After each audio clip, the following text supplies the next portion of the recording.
todos, un placer estar aquí otra vez para analizar una de las múltiples facetas del marketing experiencial. Esto es en preparación del Experiential Summit que organizaremos en un gran evento multidisciplinar sobre todas las facetas de experiencia, los eventos corporativos, los eventos deportivos, los esports, el retail, en fin, una gran fiesta de creatividad, de estrategia y producción. Y en preparación de esto, como sabéis, hemos hecho muchos. Hacemos mini debates de media hora. Estamos hoy hablando con 3 agencias con un componente digital especialmente fuerte para entender esta mezcla de digital y marketing experiencial. Estamos con Andrea Toscanini de Nanic Agency, con Juancho de Summer Agency y con Daniel de New Link Spain. Buenos días a todos. Os voy a pedir que cada uno se presente, con el honor para Andrea, explicando simplemente dónde entráis y dónde no entráis en los diferentes proyectos de marketing experiencial de vuestras agencias. Hola, buenos días. Bueno, yo llevo toda la parte del dato, ¿vale? En la agencia ya hace un año que se ha implantado esta área y mi responsabilidad es recoger todos los datos que podamos obtener tanto de la línea de comunicación como de la línea de eventos. Lo que nosotros pensamos claramente, y creo que todos estamos de acuerdo, no se puede cambiar lo que no medimos. Por lo tanto, nosotros en lo que es la parte digamos, de todo lo que implica redes sociales, comunicaciones, toda la parte de lo que es eventos híbridos, digitales y presenciales, tratamos de recoger los diferentes datos con toda la tecnología que aplicamos. En definitiva, no estoy en lo que es la decisión de los eventos, sí vemos el end-to-end, no estoy en la parte de lo que es la decisión de la comunicación y sí recojo los datos del 360 de la agencia. Vale. Perfecto. Nos explicarás, ya te preparo, nos explicarás qué tipo de datos se pueden sacar y cómo para concretar este mensaje. Vamos a otro responsable del área digital, que es Daniel de New Link. Buenos días, Daniel. Muy buenas a todos. Pues sí, soy Daniel Díaz, soy director de digital en New Link Spain.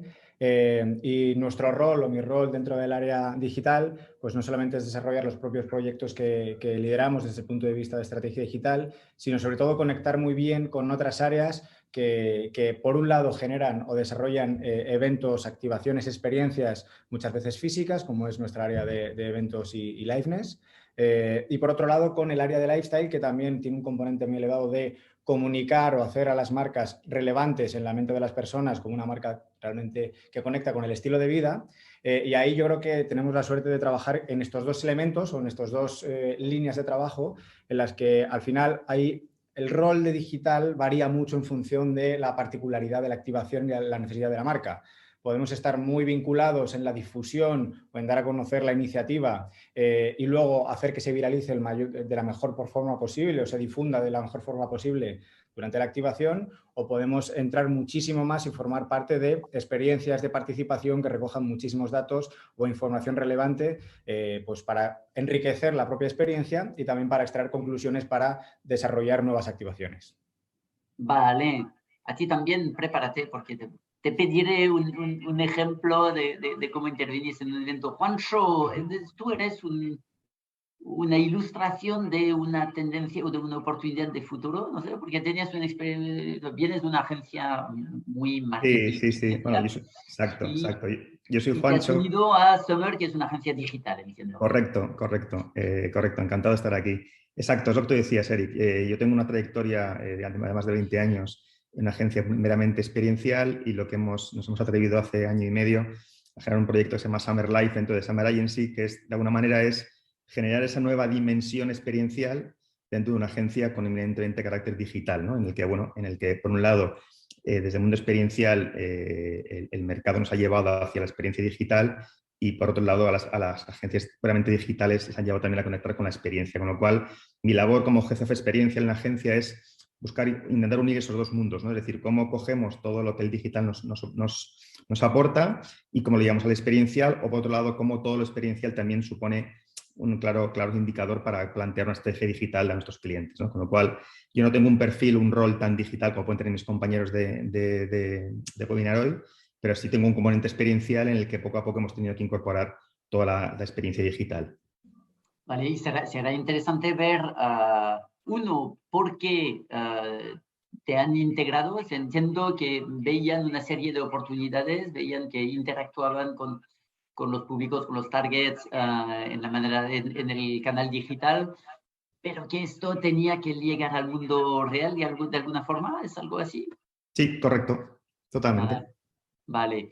Y entonces voy a empezar contigo, el tema de la pregunta de concretamente en un proyecto en qué se puede traducir.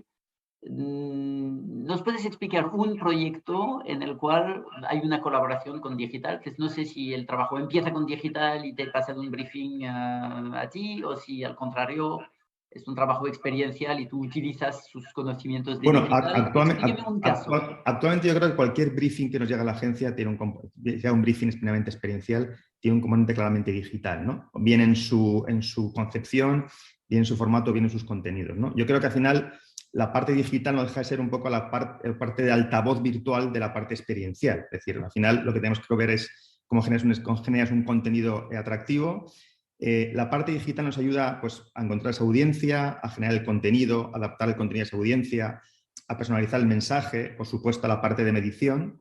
Y todo esto lo que tenemos que hacer es meterlo en la coctelera desde el principio, y a la hora de plantear un briefing concreto, ya no solamente pensar en cómo lo experiencial se lleva a lo digital, sino que la digital forma parte ya desde el principio de la parte de la idea, ¿no? Yo creo que al final, de toda la vida hemos visto que el marketing experiencial se enfoca en crear una vivencia, una experiencia memorable que pasa en ese mismo momento, que genera reacciones, que genera una conexión emocional positiva entre las marcas y el asistente o el cliente.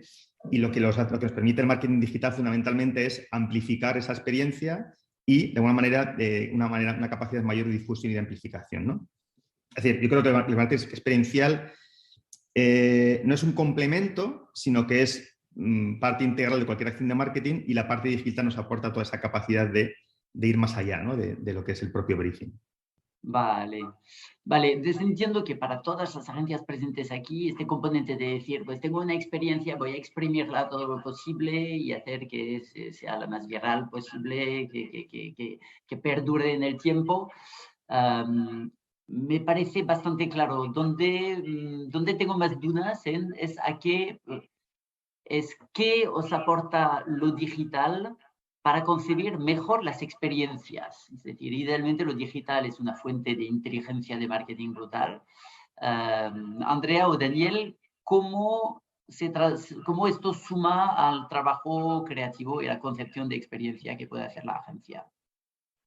Sí, bueno, si me permites, yo creo que, bueno, ahora mismo la satisfacción del cliente ya no es suficiente, ¿no? Nosotros nos enfocamos en el marketing experiencial porque es el poder de la emoción, ¿no? Es lo que hace sentir. Yo creo que es la diferencia entre lo que era el customer experience a lo que estamos hablando ahora del marketing. Que el cliente elige el producto o servicio por la vivencia que nosotros le ofrecemos en esa compra. Yo creo que ahí está la diferencia, la vivencia, ¿no? En donde nosotros ahora mismo creamos un nuevo modelo donde el usuario es siempre protagonista, pero la historia va a estar creada en exclusiva, a diferencia de antes, con lo digital en base a sus preferencias. Nosotros en el marco digital podemos tener y podemos absorber todo lo que ese usuario puede necesitar, que antes no podíamos. Es una nueva forma de comunicarse. Yo creo que lo digital llega para comunicarse de diferente manera, y no hubiese sido posible sin que se hubiesen abierto estas conexiones, ¿no? En donde la era tradicional no nos daba esta posibilidad. Nosotros creemos también que la digitalización es un altavoz, ¿no?, de este marketing experiencial, y nos permite también lograr mayor afinidad con el público objetivo. Ahí está la clave entre la digitalización, la experiencia y el dato. Es decir, nosotros ahora mismo, mediante muchísimas acciones, podemos medir lo que el cliente vive en ese momento. Por eso yo creo que es donde tú haces hincapié en la experiencia y la digitalización. Antes no podíamos medir qué es lo que él sentía, yo creo por parte de la agencia.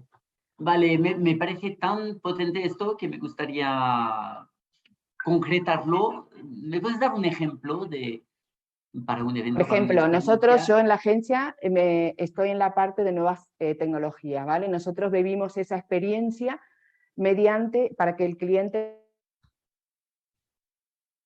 lo sienta mediante nuevas realidades. Nosotros aplicamos mucho las realidades extensivas como la realidad virtual, la realidad aumentada o la mixta. Esto hace que el cliente viva experiencias como, bueno, tanto en un evento virtual, en un evento físico o digital, porque tú puedes vivir esa experiencia independientemente de la geolocalización. Entonces, un ejemplo, bueno, puede ser ejemplos de empresas, vale, bueno, hay miles. En este momento se me ocurren una automotriz donde nosotros podemos vivir la experiencia en cualquier parte de la ubicación geográfica, por ejemplo, de cómo va a ser ese automóvil en el futuro. Entonces, nosotros en ese momento no sabemos qué siente el cliente. Fíjate tú la experiencia. Tú le das al cliente, por ejemplo, antes podías darle al cliente para que pueda hacer una vuelta en una montaña rusa. Tú sabes que el cliente la pasa súper bien, pero en este momento nosotros imaginamos que lo pasa súper bien. Pero tú fíjate que estas tecnologías te dan la posibilidad de que no solo el cliente interactúe en un mundo que estás posicionando el producto de lo que va a ser en su vida, sino además tú puedes medir por la interacción del cliente con esa tecnología qué siente el cliente. Eso es donde nosotros medimos la experiencia y sabemos realmente cómo la medimos, mediante la digitalización. Yo creo que esto, en un ejemplo, ¿no? Hay muchos, pero el ejemplo de las realidades inmersivas para nosotros son claves en poder medir lo que siente el cliente. ¿Sí? Eric, no se te oye. 1 año y medio de pandemia y todavía no sé utilizar el micro. Nos pasa a todos. Daniel, nos pasa a todos. Sí. Daniel, ¿qué inteligencia os aportan los datos para concebir mejor el trabajo experiencial? A ver, yo creo que al final llevamos un montón de tiempo. Las keywords, experiencia, datos, etcétera, creo que al final están en el día a día. Lo interesante es ver cómo lo llevamos a una realidad tangible, ¿no? Y muchas veces el trabajar de una forma inteligente con toda la información que tenemos, y no hay que irse a escenarios Big Data, sino a intentar escoger bien o elegir bien qué información tienes de cliente, de tus propios productos y de digamos, experiencias previas que hayas tenido con otras iniciativas y tener eso como base para cruzarlo con toda la parte de concepto creativo y que luego eso nos lo llevemos a una experiencia. Es decir, al final yo creo que lo comentábamos antes y yo creo que era interesante lo que estaba comentando Andrea, y es que lo digital, la tecnología, digamos, multiplica las posibilidades que nos ofrece una experiencia. Al final, por un lado, multiplica la posibilidad de tener mucho más acierto a la hora de elegir conceptualmente cuál es el camino que hay que desarrollar, multiplica las posibilidades de interacción, de puntos de contacto, de desarrollar iniciativas realmente diferenciales cuando lo llevamos a cabo, y luego nos permite tener mucha más información de cómo de interesante ha sido todo eso. Desde un punto de vista de satisfacción, evidentemente, sabiendo cómo reaccionan las personas ante distintas iniciativas, impulsos o incluso, digamos, test que se les puede hacer, pero también a la hora de incluso entender mucho mejor a nivel cualitativo qué es lo que más o menos interesa a las personas en dinámicas que se puedan realizar en el propio punto de control o en el propio punto de la experiencia. Ahí tenemos casi un focus group un poquito más ampliado, en el que tenemos, digamos, podemos observar por un lado cuáles son las reacciones y a través de iniciativas digitales donde efectivamente hay una, digamos, interacción real, pues ya sea llevándola a todo lo tangible, con una tablet, con un tótem, con cualquier iniciativa de dinámica en la que eliges ABC. Eso al final nos da un montón de información de qué es lo que gusta, qué es lo que no gusta y nos puede llevar eso a extenderlo a otras digamos, a decisiones de producto, a decisiones de servicio o a otras experiencias. Yo creo que el tema de incorporar elementos digitales para la participación es tremendamente importante, sobre todo cuando involucramos a la gente más joven. Ya no voy a hablar de esto de Gen Z o Gen X, porque al final ya sabéis que las fronteras son muy difusas, pero bueno, sí que en general todos los estudios dicen que la gente más joven valora muchísimo más el poder participar, el poder tomar decisiones cuando interactúa con una marca. Entonces, cuando hacemos una acción experiencial en la que a través del digital o la tecnología les permitimos que participen, que elijan entre una opción u otra o que se personalice lo que viven en función de sus preferencias, al final estamos dando una capa de profundidad enorme a la conexión que generamos con esas personas. Y todo esto, teóricamente, si somos capaces de estructurarlo bien, nos da una enorme cantidad de datos que luego hay que ver cómo los usamos con cabeza, con criterio y sin perdernos en la maraña de la información que realmente no aporta valor. Pero yo creo que aquí la palabra clave que hemos hablado en varios momentos es la palabra de personalización, ¿no? Al final, lo que el dato te permite es personalizar no solamente el mensaje, sino también personalizar la experiencia. Y para mí eso significa desde el principio es acertar con el target, acertar con el público al que diriges, que es importante, adaptar el mensaje o el contenido a ese target. Y luego lo que decía Dani, que es la parte de medir, la parte de medición, ¿no? La parte de tener variables a la hora de medir, ¿no? Y de alguna manera, esto ha transformado que el famoso storytelling de toda la vida se transforme en story doing, ¿no? Es decir, más que te cuento algo, te provoco que hagas algo, ¿no? Es decir, yo creo que es muy importante porque al final esa personalización y ese dato permite llegar, que la experiencia sea mucho más personal, mucho más efectiva y que el cliente la perciba como mucho más próxima a lo que él quería o pretendía o buscaba en esa acción, en ese evento, ¿no? Vale, pues concretemos este punto y me parece fundamental, que oigo desde hace 10 años que me parece complicado de llevar a la práctica. Es decir, personalizar las comunicaciones en un evento o en una acción de marketing. Me parece relativamente fácil, lo entiendo, me parece poco hecho, me parece que en muchos casos el mailing general sigue dominando, pero lo entiendo. Luego, personalizar la experiencia, que es que dos personas que vienen a un evento o a una tienda, etcétera, tengan experiencias diferentes dependiendo de lo que sé de ellas, me parece hiper prometedor. Me parece que se ve todavía muy poco. ¿Alguien tiene un ejemplo de personalización de la experiencia? Bueno, en realidad, mira, son dos cosas diferentes. Está bien lo que dices, Eric, es súper interesante, porque una cosa es personalizar la experiencia. No sé si vimos que cuando entramos, por ejemplo, a algún hipermercado, nos dicen que compremos pañales y no tenemos niños. Es decir, es como tú dices, le falta mucho a personalizar cuando tú entras a una tienda. Pero para mí tenemos dos límites. El clúster, que es como decía Juancho recién, que tú claramente puedes definir un clúster para estos consumidores que puedan vivir la experiencia personalizada a nivel segmentación. Y otra cosa es poder entrar a una tienda y poder vivirlo a nivel general, personal.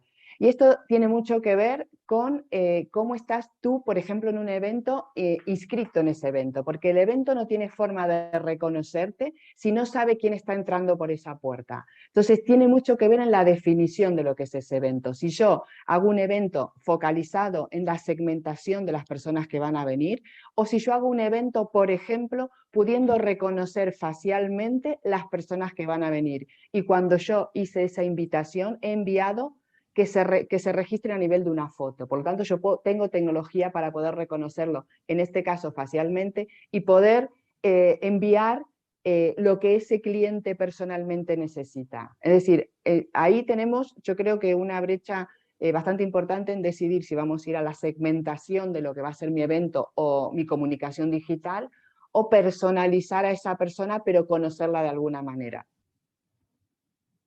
Correcto. Yo creo que trasladados al mundo de los eventos, como unas experiencias, Eric, al final nos genera o nos está obligando a generar eventos, no como antes, que eran eventos, por decirlo así, muy generalistas, en los que se trataba al público de la misma manera, sino que nos obliga a generar diferentes espacios o diferentes momentos de contacto con los clientes, que no todos tienen que acudirlo al 100% del evento de manera igual, sino que hay una parte, por ejemplo, en el que hay un foro en el que van el 100% de los clientes, pero luego en función de sus aficiones, apetencias, dedicaciones, hobbies, gustos que tú has testado previamente, puedes de alguna manera conducir a la gente o al público a que asista a diferentes partes de un evento, que con esas partes de ese evento el cliente o el asistente genera su propia experiencia, más allá de que se genere una actividad común para el 100% de las... Por eso al final yo creo que se buscan de más. Nosotros hemos hecho hace poco un evento con una famosa red social y al final se trataba de una parte común en la que, bueno, se habían asistido, pero luego ya cada uno discurría de manera libre por un evento en función de sus apetencias y en función de nosotros hayamos detectado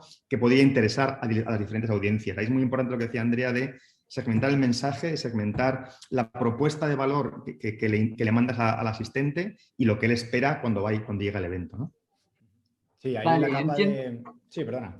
Que ahí la capa de ser capaces de, como decía Andrea antes, saber quién está accediendo, quién está interactuando es clave, ya sea a nivel biometría o ya sea en puntos concretos del evento o de la experiencia donde alguien sea capaz de hacer un login de alguna forma e incorporar información. Yo creo que al final lo interesante es personalizar en la medida de lo posible los propios elementos que hay en la experiencia y levantar toda la info posible también dentro de esa experiencia para luego hacer un follow-up y tener mucha más inteligencia de esa persona. Y esos elementos que de otra forma sea más difícil entender de cada una de las personas, ver de qué forma somos capaces de entender mejor determinadas actitudes, preferencias, intereses, valoraciones de elementos que sucedan ahí y luego que eso no se pierda, sino que se integre dentro de tu IDE y digamos, oye, yo tengo ya un 20% más de información de lo que quiere Juancho, de lo que quiere Andrea o de lo que le gusta y luego eso soy capaz de activarlo. En la vía más básica es comunicación y email marketing, pero son a través de automatizaciones con ofertas concretas,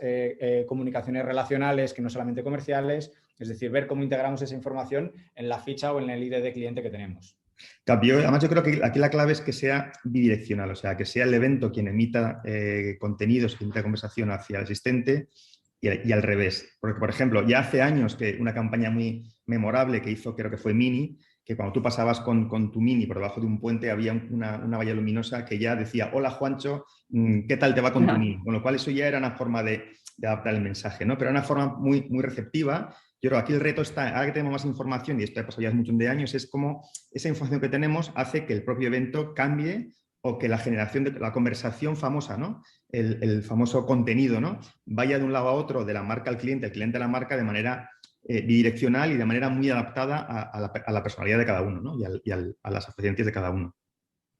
Las audiencias son delicadas a este nivel porque todos somos paradójicos, somos marketers de un lado y queremos datos de todo el mundo y somos ciudadanos de otro lado, en otra faceta de nuestra vida y no queremos dar nuestros datos. ¿Cómo describiríais los retos legales y psicológicos del hecho de que, por ejemplo, tu ejemplo del Mini es brutal, pero a lo mejor hay gente que odia esto porque dice cómo todos los coches van a saber que yo estoy aquí ahora, con lo cual puede haber un tema de resistencia psicológica. ¿Vuestra opinión rápida sobre la dimensión legal y psicológica? Mira, a mí para mí claramente, vamos, el Reglamento General de Protección de Datos, que es el nuevo marco legal, nosotros tenemos que seguir respetando estos dos segmentos. Por un lado, la anonimización del dato es clave cuando queremos analizar un clúster y poder hacer, como decíamos recién, digamos, acciones dirigidas a ese clúster. Y por otro lado, el tema del Mini es muy claro. El tema del Mini tiene firmado una GDPR cuando compra su coche y en definitiva el cartel sabe que pasa el Mini por ahí porque la matrícula está a nombre de ese señor. Entonces está haciendo una publicidad dirigida en concepto de donde yo estoy comprando. Si voy a comprar una prenda, tal vez no tenga mi dato personal, compro la prenda, es totalmente anónimo y me voy. Sí puedo realizar un clúster, pero cuando estoy en una automotriz, cuando estoy a lo mejor en la red eléctrica, cuando podemos claramente ver quién está haciendo esa publicidad dirigida. Y yo creo que ahora mismo, como decían recién los chicos, las nuevas edades quieren eso, no quieren perder el tiempo, ¿no? En definitiva, ¿qué necesito yo? ¿Qué me podés dar a mí? ¿Y cómo me has analizado a mí para que yo pueda consumir algo bueno, ¿no? Yo creo Es decir, que les gusta dar sus datos si les ofreces una personalización y una relevancia a cambio. En realidad tú no das los datos, en definitiva tu acción hace que tú estés interactuando con esos datos. Según donde estés, tus datos serán anónimos o serán más personalizados. Aquí el ejemplo perfecto que se ha dado de Mini es que en definitiva yo estoy dentro de esa automotriz, elegí ese coche y quiero que me mimen. La gente no va a pretender que tú, por eso mismo decíamos antes que la publicidad dirigida en un gran supermercado donde tú entras y te dan pañales y no tienen niños, no te conocen, entonces es preferible tener una publicidad dirigida a un clúster que no dirigida como en este caso. Yo creo que hay que saber dividir. Nosotros desde las agencias o desde la parte de datos tenemos que saber identificar bien dónde podemos ser intrusivos y dónde no. Eso es súper importante. Y entiendo que si vais a datos personalizados, donde hay más riqueza, que si son clusters, aquí habrá una especie de trade-off, una especie de mercado con el cliente, con el asistente, te voy a dar mis datos si realmente lo que me ofreces a nivel de personalización tiene mucho sentido. Hicimos un encuentro como el de esta mañana con gente de empresas de tecnología y decían que consiguen tasas de gente que da sus datos bastante altas porque trabajaban muchísimo la relevancia luego de los contenidos o de las oportunidades comerciales. Va a haber una carrera para ser lo más relevantes posibles con la idea de que la gente dé sus datos. Nos parece que es un estimulante para concebir acciones absolutamente relevantes. Pero yo creo que aquí la clave Tener está mucho cuidado. en cuál es la utilidad, o sea, cuál va a ser Exacto. el retorno. A mí me va a provocar el de generar mis datos o no. Más allá de una protección y una libertad individual de tal, creo que es, bueno, yo doy mis datos, pero a cambio de esos datos, ¿qué me aporta a mí dar esos datos? Es una labor meramente comercial en la que me van a barrenear con diferentes mensajes comerciales. Doy mis datos porque hay una aportación de valor por parte de una marca en aspectos que a mí me van a interesar para mis hobbies, mis gustos, mis apetencias, incluso mi futuro. O sea, yo creo que es un poco ver esa relevancia. Yo creo que se ha metido todo en una ley de protección de datos en las que se mezcla un poco la protección individual de los datos con las barreras de que no sean demasiado intrusivos, como decía Andrea. Pero siempre que haya una correlación entre yo doy mis datos a cambio de que realmente lo que me va a volver a cambio de mis datos sea relevante o sea interesante, es lo que me va a hacer a mí romper la barrera o no. Yo creo que las generaciones jóvenes, como decía Daniel, están muy habituadas a dar sus datos, porque quizás no vienen de una época anterior en la que los datos se utilizaban meramente de una manera comercial pura y dura, sino que ahora realmente el dato es muy importante para que tu experiencia de vida en general sea mucho más adaptable a ti, mucho más próxima a ti, con lo cual ahí ya tienes menos barreras o menos limitaciones para acceder a tus datos, ¿no? Y ahí creo que el tema es cómo generas la confianza a medio y largo plazo. Es decir, los primeros usos que hace una marca del dato que tú das, evidentemente, pueden ser una barrera para yo decir, ostras, esto está totalmente fuera de lugar o me empieza a inspirar confianza, pero yo creo que al final esto es una visión más a medio y largo plazo desde la marca hacia la relación con las personas. Y es tener un enfoque estratégico para decir, oye, yo hasta qué punto combino temas comerciales que a ti te son relevantes con temas relacionales que a ti te aportan valor. Y al final tú, por defecto, vas generando o vas desarrollando confianza en la relación de tu cesión de datos con determinadas marcas y con otras te genera rechazo y decides obviarlo y apartarlo. Entonces, y eso yo creo que se demuestra en el día a día. Esto es como una relación de pareja. En el día a día se van generando esa relación de confianza o desconfianza.